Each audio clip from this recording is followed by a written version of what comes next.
5ই September সারা দেশ জুড়ে পালিত হচ্ছে শিক্ষক দিবস।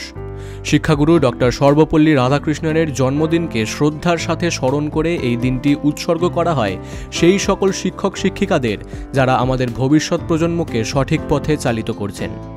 এই বিশেষ দিনটির একটি ইতিহাস রয়েছে।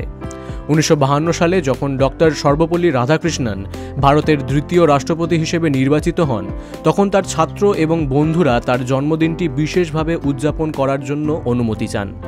উত্তরে তিনি বলেন, আমার জন্মদিনটি আলাদাভাবে উদযাপন না করে যদি এই দিনটিকে শিক্ষকদের সম্মান জানানোর জন্য উৎসর্গ করা হয় তাহলে আমি গর্ববোধ করব। তার এই মহান ইচ্ছাকে সম্মান জানিয়ে 1962 সাল থেকে প্রতি বছর 5ই সেপ্টেম্বর দিনটি সারা ভারতে শিক্ষক দিবস হিসেবে পালিত হয়ে আসছে। ডক্টর রাধাকৃষ্ণন শুধু একজন মহান দার্শনিক কিংবা রাষ্ট্রনেতাই ছিলেন না, তিনি একজন অসাধারণ শিক্ষকও ছিলেন। তার মতে একজন শিক্ষক সেই ব্যক্তি যিনি শিক্ষার্থীদের সঠিক পথে চালিত করেন এবং তাদের মধ্যে জ্ঞানের আলো জ্বালান।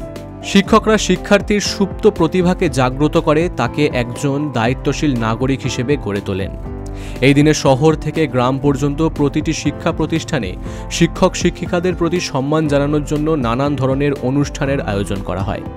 মুখ্যমন্ত্রী মমতা বন্দ্যোপাধ্যায় তার এক্স হ্যান্ডেলে শিক্ষকদের প্রতি শুভেচ্ছা জানান। তিনি বলেন, শিক্ষকেরা আমাদের সমাজের মেরুদণ্ড, তাদের নিঃস্বার্থ সেবা এবং অবদানের জন্য আমরা চিরকৃতজ্ঞ।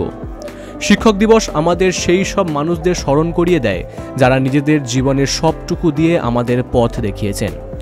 তাদের এই অবদানকে সম্মান জানানো সকলের কর্তব্য।